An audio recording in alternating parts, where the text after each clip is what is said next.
Hey everyone, welcome back to the channel. I'm Ben, and today we're going to be looking at this, the M-Vave Blackbox. Let's get into it.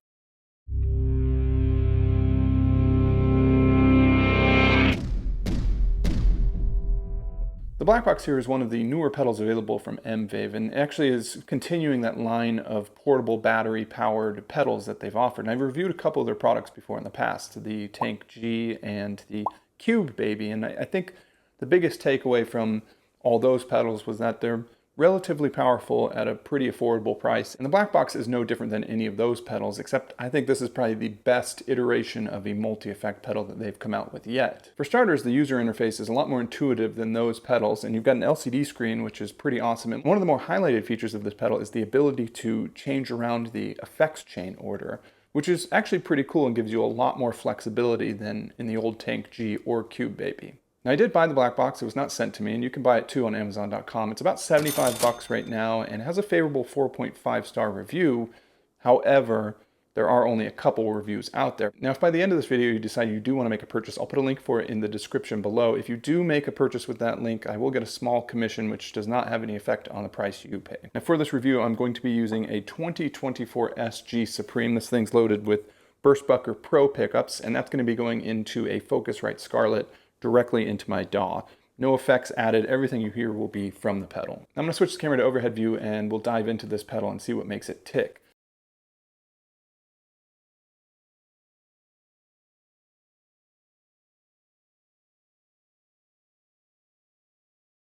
Alright, well first off, let's crack this box open. Pretty simple. Inside you get the instruction manual, you get a USB cable to charge it, and lastly the unit, and that's it. No frills about it, but I kind of like how simple it is. Now the Blackbox is certainly tiny. It's about a 4¼ inch square or 30 centimeters square and about an inch thick except for where the buttons protrude, of course. Weight-wise, it comes in at just about 14½ ounces, just underneath a pound there. One thing I think the Blackbox has on the other M-Vave products I've reviewed is the buttons themselves feel like quite a bit more quality. I was always worried about on the Tank G that someday those little plastic buttons would snap off, and I don't think I have that fear with this pedal. Now this pedal is built like a tank, just like other M-Vave products. Just a few screws holding it together, but it's solid metal construction, all 90-degree angles with the exception being this one angle right here on the very front has a little bit of a roundness to it, as you can probably see there. Now on the back side of this pedal here, we've got our input, our output, a USB-C charging port there, and then you've got your 1/8 inch or 3.5 millimeter headphone jack, and then lastly you have your master power switch. Now M-Vave says it takes about 5 hours to get a full charge on the Blackbox, but you will get about 10 hours of use out of it, which is pretty decent, I think. Alternatively, you can use the included USB-C cable and have constant power running to the device. Now, one of my pet peeves these days, anytime you buy almost any product now, is everybody still assumes you have your old power brick from when you got your iPhone 3 in 2010, and so as a result, they just send you the cable and not the brick. So you will need to find some sort of power to plug this into. All right, I've plugged it in. Let's turn it on and dive right into it. So you'll see it boots up super quick there. The number that you saw flash across the screen is where the master volume was at when I turned the unit off. That's pretty neat. So it keeps that value in memory. The interface is very straightforward once you get the hang of it. On the face of the unit, we've got two rotary knobs, the left one being the master volume of the unit, and the other one being labeled para, or parameter. Maybe those extra 5 letters would have blown the ink budget, who knows? But anyway, the parameter knob also doubles as a button. I'd venture to say that that's probably the knob you're going to be using the most when you use this pedal.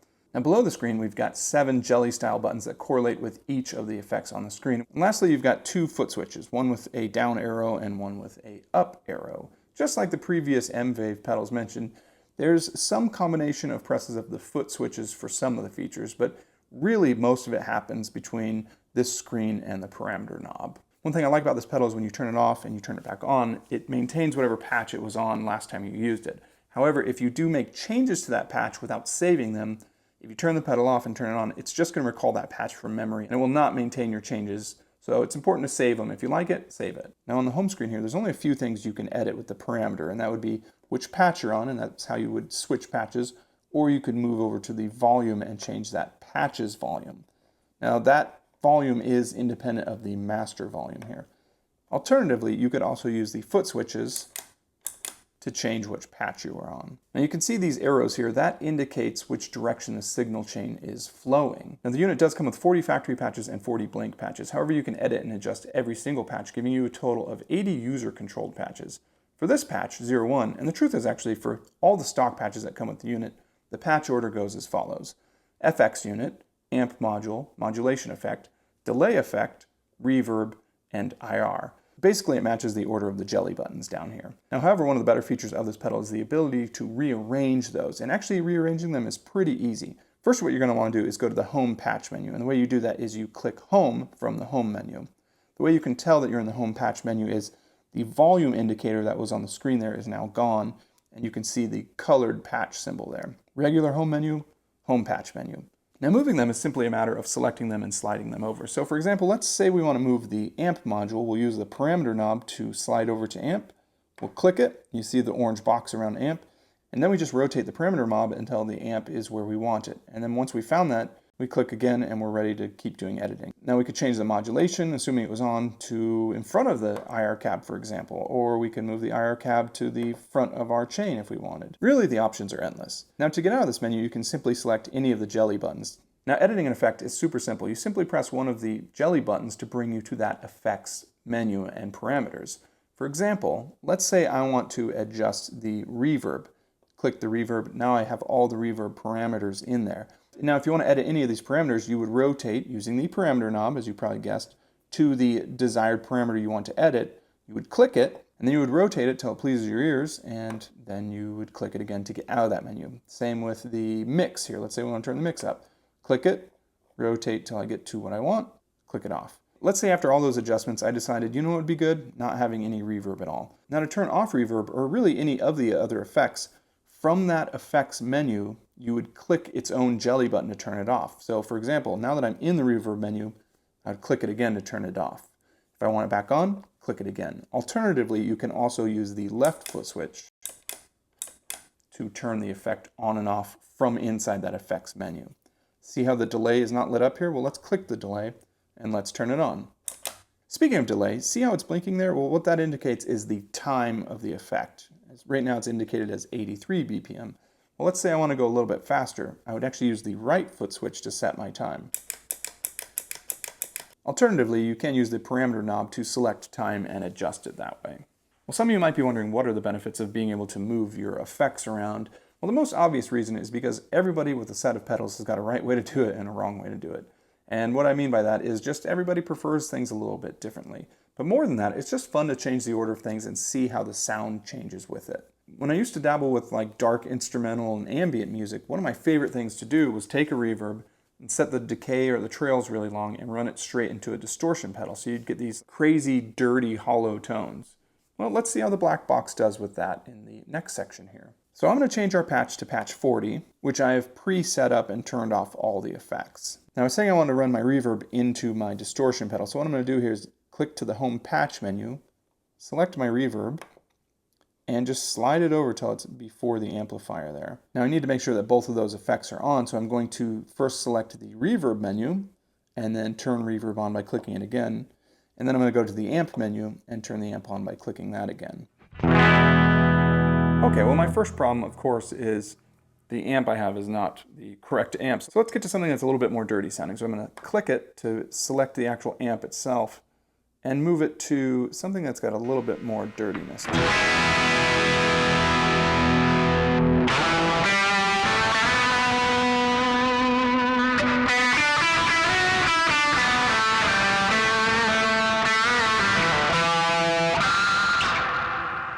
Let's go back to this reverb menu here and adjust that decay to be a little bit more extreme. With the parameter knob, I select decay, click it, and let's crank that up.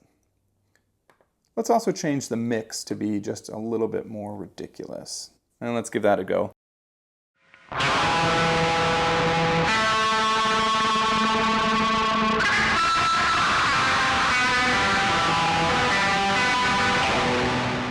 Now really you would just repeat that process with each of the effects to make your own patches. So let's say I really like this patch. Well, how do I save it? That's pretty easy too. Taking our magical parameter knob, you would just hold it down for 1 second and it says save to P40. Now alternatively, you can also swap it with another patch by holding it down again for a couple seconds. And you'll see it says P40 swap to, and you could change where you'd want it to swap to. And that's kind of fun how they just randomize the colors there, but I don't really want to swap it, I want to save it. So hold it down again, and it'll go back to save to. So let's save to it. Quick click, saves it. Pretty fast, right? Now that I've got a real clean sound here, let's go over some of these effects. So let's move to the modulation menu here, and well, you see you've got chorus there. Let's turn it on.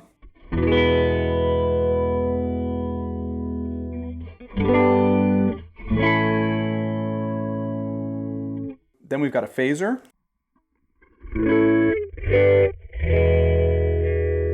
Tremolo.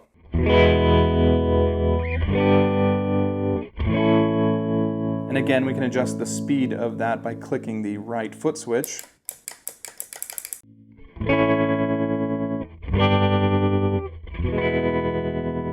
We've got a flanger.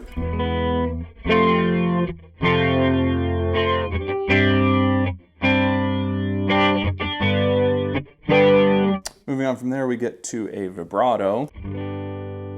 Can't really hear much of that. Let's change the speed and the depth just a little bit.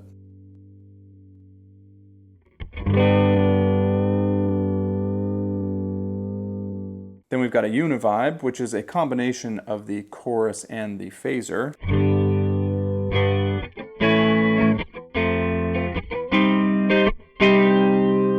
We've got an auto filter.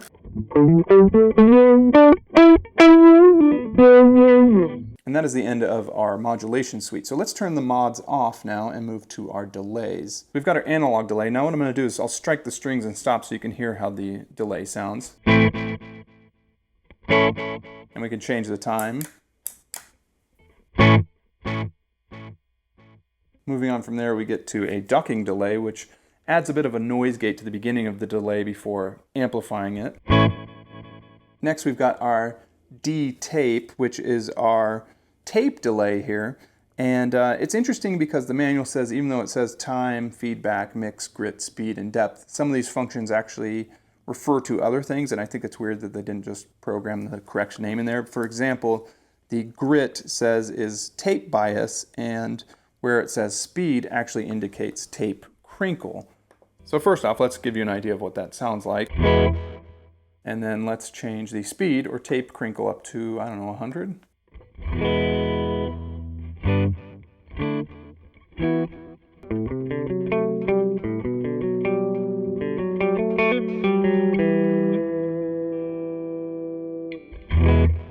Moving on from there, let's get to our dual delay.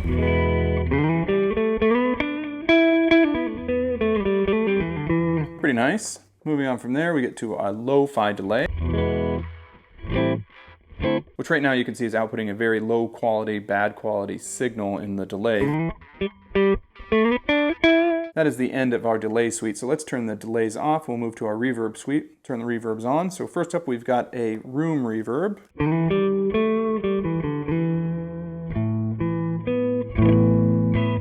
Moving on from there, we get to our hall reverb, which is a bigger, more ambient reverb. On from there, we get to a swell.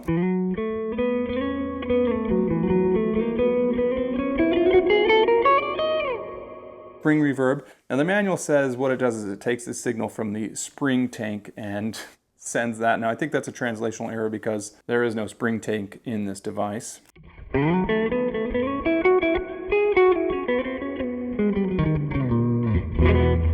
Moving on from there, we get to our shimmer effect.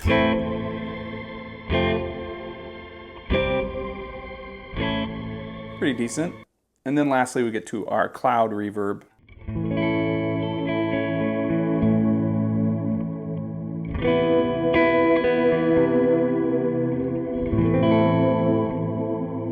Which is just an all-out ambient onslaught there. And that is the end of our reverb suite. So let's turn our reverb effects off. And then of course we get to our cabs. Let's turn those on. You've got a number of different cabs you can select here. And again, just like the amps, they don't tell you what the models are based on, but you've got a little bit of an idea by reading some of these here. Like Messbog, for example, I mean, it's pretty obvious that that's based on a Mesa Boogie. So if we go back to our amp simulator And let's get something a little bit more gritty sounding here. Yeah, let's do that.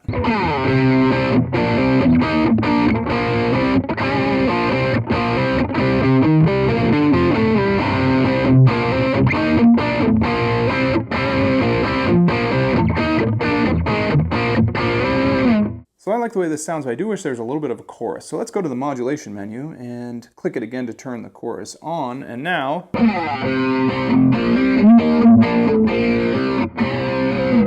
that sounds pretty good. And then lastly, I don't know, maybe we want to turn on a compressor.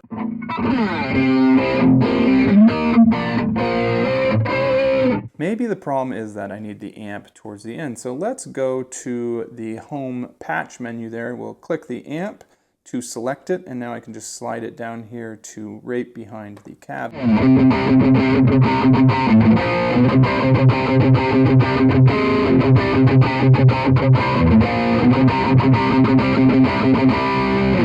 Very cool. So I like this patch. Let's hold this down for a second to save it, and let's save it to number 42 there. Patch 40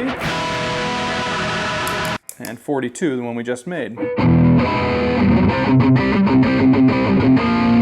Now there is another function of the black box that I've not talked about yet, and that is right here where it says tuner. Tuner is very easy to use. You just click both foot switches at the same time, and then you've got this pretty easily laid out tuner there. Well, let's check out our E string, which I've detuned a bit here.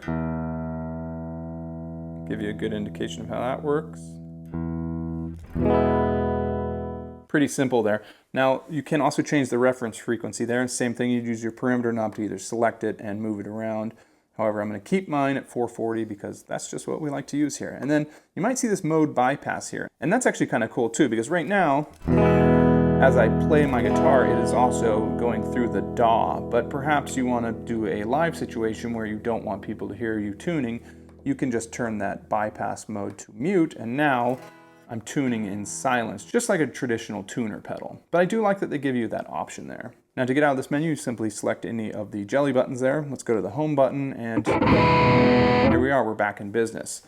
Now another function of this pedal is the Bluetooth mode.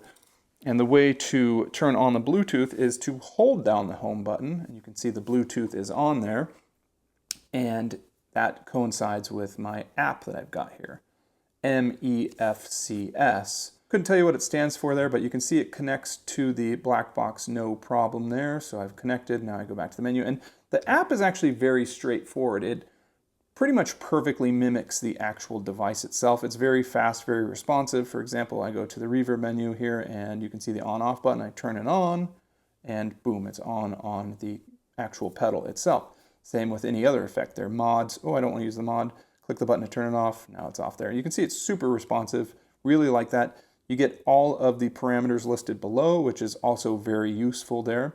So if I go to spring reverb, got all those there. If I go to cloud, has all those. Pretty neat. It's a very simple app, but it does the trick, really.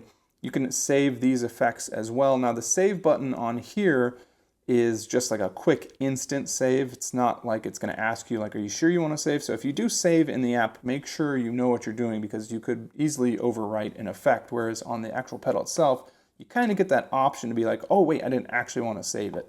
So be careful of that on the app. And they did also put the Save To button there, which is sort of like when you hold this down and it gets to the Save Swap To. So now, unfortunately, even though I've got the app here, which technically has tons of room on it, you can still only save up to 80 different patches on the actual pedal here, which that's a little bit of a bummer, but 80 patches is, I think, more than enough, really. But can you ever have too many? Now, one cool thing about the app here is you get the ability to load IR cabs into the pedal. That's pretty neat. I've seen that before. I never really mess around with it, but I know there's a lot of people that really like doing that, so that's pretty awesome. Also, what's cool is you can load AM2 files, which I didn't even know what those were until I looked into it for this review, and I guess those are pedal profilers, so you could load in like a tube screamer or something like that to your device, and I know a lot of people are doing that these days, so that's pretty cool. Now, other options that are in the app that are not quite in the pedal there are, if you click this More button, you can share your presets with a friend or with somebody else, or maybe put them on the internet for people to download them. You can also restore all of your presets in case you don't like any of the changes you've made, or maybe you want to sell your pedal to somebody and you want to wipe it clean. And then alternatively, I like this, you can restore just the factory presets 1 through 40 and keep 41 through 80, which are your presets.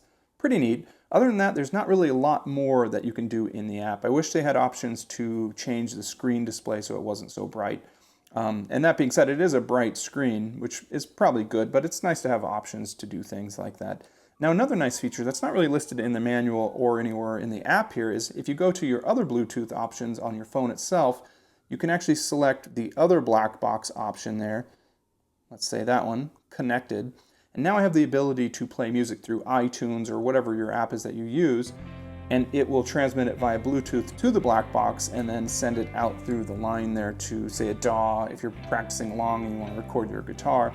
And the cool thing is, whatever the Bluetooth song is, it's not processed through the effects. So you get the clean signal going through the line there, and then your guitar will still take on all the effects.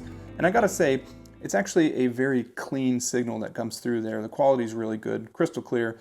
And that pretty much wraps up all the features of the M-Vave Blackbox. So I'm gonna turn this camera back over to me sitting on the couch and we'll wrap this thing up. Well, thanks for checking out, guys. That is my review of the Blackbox here. Like I said at the beginning, I do like this thing better than the Tank G or the Cube Baby. I think it's a lot more powerful. I think the interface is better. There are a couple quirks to the Blackbox I don't like. Some are minor, some are major. I'd say one of the big ones for me is the fact that you have 80 patches and this beautiful LED screen, but you can't actually name the patches other than just assigning them a number. I think that would go a long way to helping you remember what you might like, because now I feel like if I make a patch, I need to have like a separate chart or maybe a list on my phone that I can correlate, like, oh, patch number 42 is a clean patch and patch number 58 is a clean patch. And I think that's unfortunately a small mark against this pedal. Other things about this pedal I wish you could do would be something like changing the brightness of the screen. There's absolutely no controls for any of that sort of background activity of this pedal. Another thing I was really hoping this pedal would have was stereo, and that's true with the other M-Vave products I reviewed, the Tank G and the Cube Baby. I've said that in my other reviews, and a lot of people have commented back and say, well, what are you talking about? If you put the headphones on, it is stereo. And let me be a little bit more clear about that. So what I mean is, it's true, if you do put on the headphones, it will pipe the same mono signal to both ears, but it won't have those cool dynamic stereo effects like ping-ponging left to right, or sometimes you have a really nice ethereal reverb that kind of molds from left to right, and it really opens up the complexity of an effect when you can add stereo to it. And I think this day and age, it seems like a lot of multi-effects pedals are having stereo outs, and so I just wanted to see that in this pedal as well. Things I like about this pedal, well, first of all, the size is great. I like that it's pretty compact and not too much bigger than a regular pedal, and it's not kind of weird like the Tank G's, like that long and skinny. This is a lot more easy to use, I think. I think the interface is great. I think the pedal is really fast, and what I mean by that is the interface is super quick if I'm switching between menus, or even when you turn it on, it's pretty much ready to go. I had a pedal 8 years ago as a multi-effect pedal, and it must have taken like 20 seconds to be ready to make noise after you turned it on. That was annoying. Other things I like, very simple interface. I think the stock effects are really good. And even though I didn't get to test it out myself, I think the fact that you can load your own pedal profiles is really cool and really is a game changer for this pedal. Anyway, that's my review for the M-Vave Blackbox. Like I said, I'll put a link for it in the description below. If you make a purchase, I appreciate it in advance. If you like this video, consider clicking the like button. And if you want to subscribe, I appreciate that as well. Thanks for checking out the video, and I will talk to you next time.